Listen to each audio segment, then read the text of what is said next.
Good morning student. Today I am going to start very interesting topic centripetal force.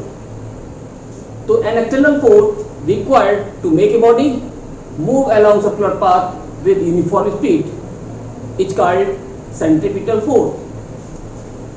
So let us consider a body is moving in a circular path of radius r with constant speed. Okay, in anti-clockwise direction. So as we know that the velocity at an instant is along tangent. Its velocity changes at different point due to change in its direction. Suppose here velocity is along tangent in this side. So when velocity changes with respect to time, then acceleration produced in this. This acceleration is known as centripetal acceleration. As discussed earlier, centripetal acceleration A equal to v square upon r. The main important thing about centripetal acceleration is that the direction of centripetal acceleration is directed toward center of the circular path.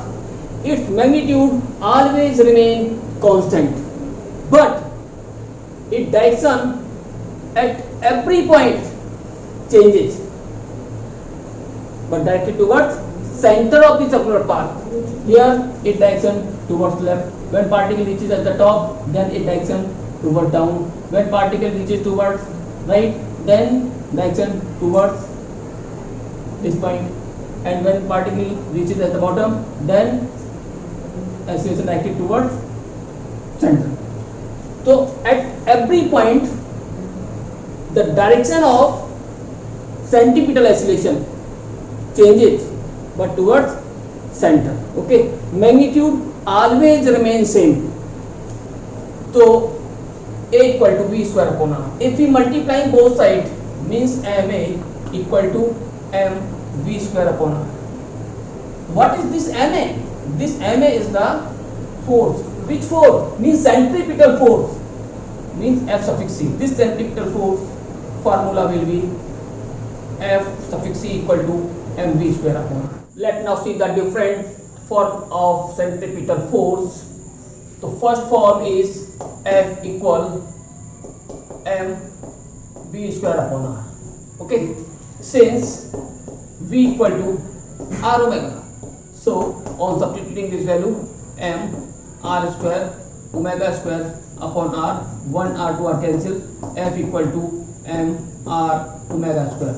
This is the second form of centripetal force. Okay, now since omega equal to 2 pi nu, so F equal to m r into 2 pi nu whole square, to m r 4 pi square nu square.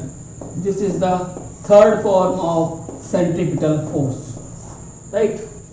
Since nu equal to 1 upon t, then next form of centripetal force will be m r into 4 pi square upon t square. This is the fourth form of centripetal force.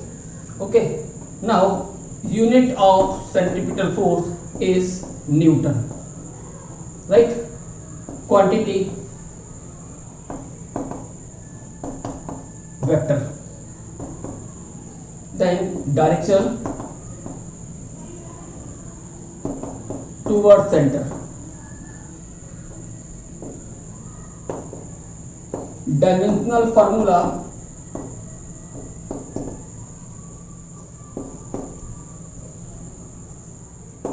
m l t minus 2. So this is the basic information about centripetal force. Another important topic is centrifugal force. Centrifugal force is a force that arises when a body is moving actually along a circular path by virtue of tendency of the body to regain its natural straight line path. Okay, or we can say that the radial force experienced by an object when in circular motion is called centrifugal force. So we can say that centrifugal force is the reaction of centripetal force. its magnitude, its formula remains same, that is F equal mv square upon r. Suppose we take a example, when a one piece of stone tied to one end of the string is rotated in a circle, so a centripetal force, that is towards center, means this force is the centripetal force. Centripetal force F1 is applied on the stone by hand. Okay. In turn, hand is pulled outward by centrifugal force. This F2 force is centrifugal force. F2 acting it due to tendency of stone to regain its natural straight line path. It means if suppose F2 is absent, then this string should slacken. But it is not so. It means a force act on this string that is known as centrifugal force. So another name of centrifugal force is pseudo force or fictitious force. Okay. So magnitude and formula is same, that is F equal mv square upon r. Only difference is that its direction always away from its center. Okay. Now discuss the application of centrifugal force. Number one application in cream separator. So as we see in milk dairy, where cream is separated from a milk by using cream separator. This machine based on the principle of centrifugal force. Similarly, in washing machine,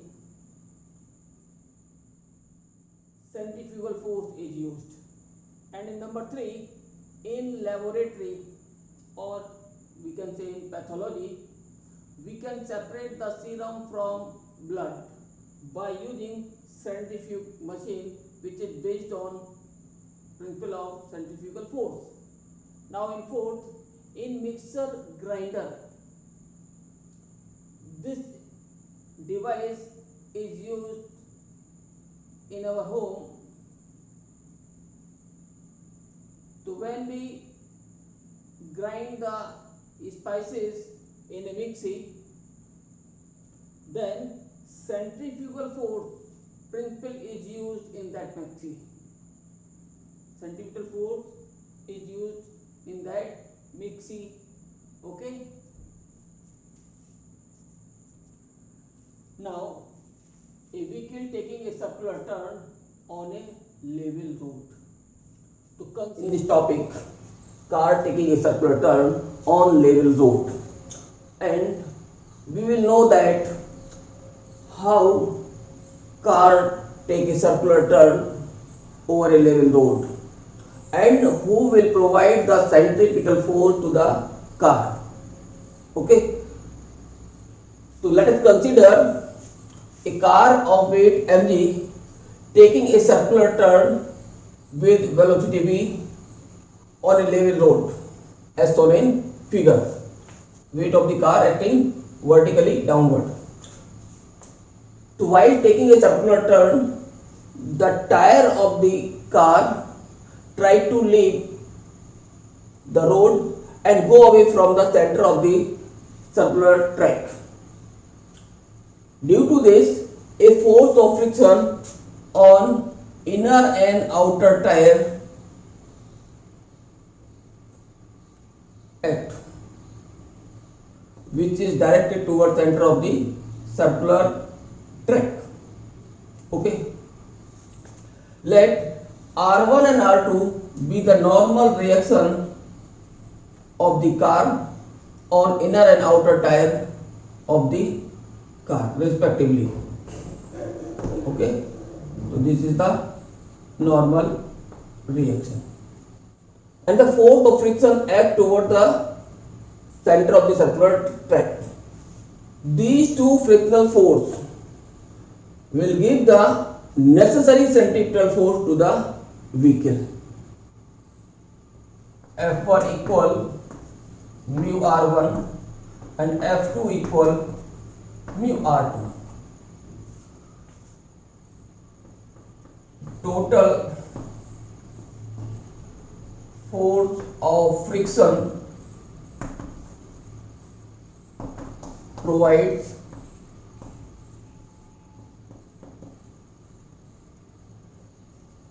necessary centripetal force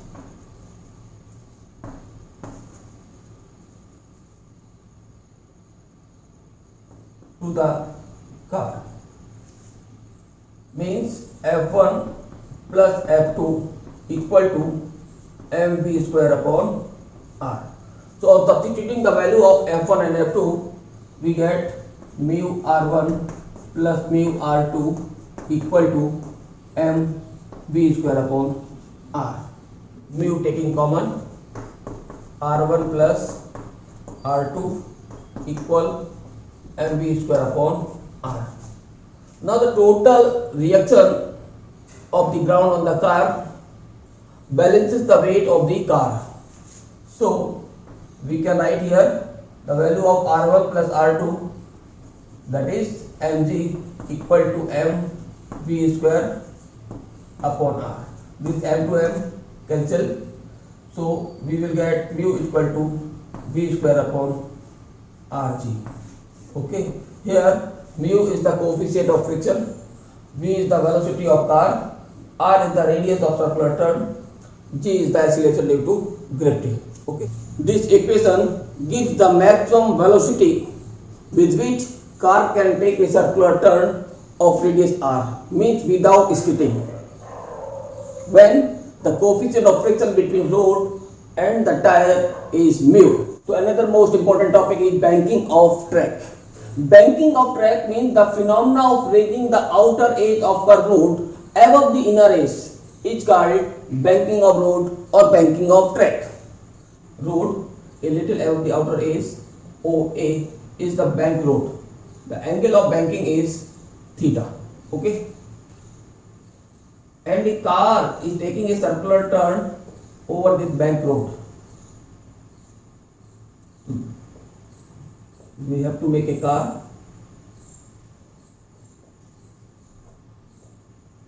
Okay, this is the headlight and this one is the screen and this is the driver. Okay, the car. In this figure, weight of the car always act vertical downward and reaction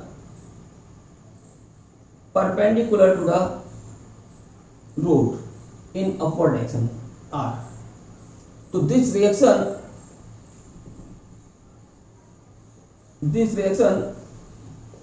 makes an angle theta with this line. So on resolving r into two components, one component r cos theta along a line from which it makes an angle theta, and vertical component is along center of the curve path, that is r sin theta. The main important thing is that the component r sin theta acting towards the center of the curve path. So this component provides the necessary centripetal force to the vehicle which are going on a banked road. So we can write here r sin theta is equal to mv square upon r, and this horizontal component r cos theta balances the weight of the car mg. So r cos theta equal to mg. So this is equation number 1, this is equation number 2. Dividing equation 1 by equation 2. Okay, so r sin theta upon r cos theta equal to mv square upon r into mg. This m to m cancel, r to r cancel. As we know that the sin theta upon cos theta equal to tan theta equal to v square upon rg. Here theta is the angle of banking, v is the maximum speed of the car on the bank road, r is the radius of circular turn, and g is the value of acceleration due to gravity.